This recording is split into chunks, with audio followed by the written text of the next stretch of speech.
નમસ્કાર, આપ જોઈ રહ્યા છો સ્પાર્ક ટુડે ન્યૂઝ। અમરેલીના બગસરા શહેરમાં સરકારી હોસ્પિટલનું કામ પૂર્ણ થયું હોવા છતાં લોકાર્પણ ન થતાં થોડા દિવસ પહેલા આમ આદમી પાર્ટીના કાર્યકર્તા કાંતિભાઈ સતાસિયાએ સરકાર સામે રોષ વ્યક્ત કરી લોકાર્પણ કરવાની ચીમકી ઉચ્ચારી છે।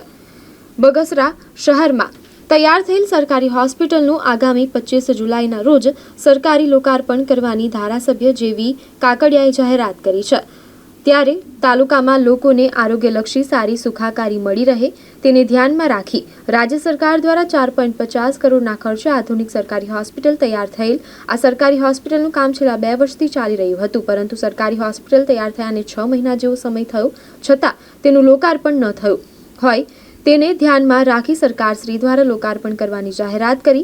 ત્યારે ધારી બગસરાના ધારાસભ્ય જેવી કાકડિયાએ પ્રતિક્રિયા આપતા જણાવ્યું હતું કે આગામી 25 જુલાઈને શુક્રવારના રોજ આરોગ્ય મંત્રી ઋષિકેશ પટેલના હસ્તે સરકારી હોસ્પિટલનું લોકાર્પણ કરવામાં આવશે। બગસરા સામૂહિક આરોગ્ય કેન્દ્ર છેલ્લા 5 મહિનાથી તૈયાર છે, છતાંય આ લોકો ઉદ્ઘાટનની રાહે કે ઉદ્ઘાટન થાય પછી હોસ્પિટલ ચાલુ થાય એને ખબર નથી કે ગરીબ માણસોને બગસરાથી 3 કિલોમીટર હુડકોમાં જે ધક્કા ખાય છે, સારવાર માટે જવું પડે છે।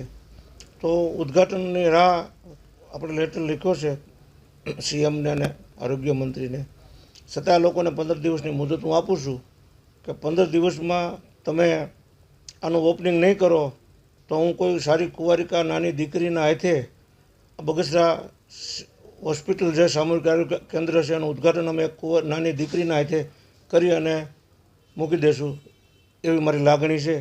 એટલે જો આના ભર નિંદરમાં હોતી છે આ સરકાર અને નથી અત્યારે કાન નથી આંખ્યું અને મોઢું બંધ છે। મેં તો સીએમને અને આરોગ્ય મંત્રીને રજૂઆત કરી છે। ગુજરાતના જેની જવાબદારી આવે છે એને રજૂઆત કરવાની હોય ને, ડાયલોને રજૂઆત કરે શું થવાનું છે? ના, પ્રતિકાર તો ક્યાં કહે, જવાબ તો આપતા જ નથી ના લોકો, એ તો આની સિસ્ટમ છે, જવાબ નહીં આપવાનો। સિવિલ હોસ્પિટલ આવતી શુક્રવારે ખુલ્લી મૂકવાની છે। માનનીય આપણા આરોગ્ય મંત્રી ઋષિકેશભાઈ પટેલ પોતે જ આવે છે અને ખુલ્લી મૂકવા માટે।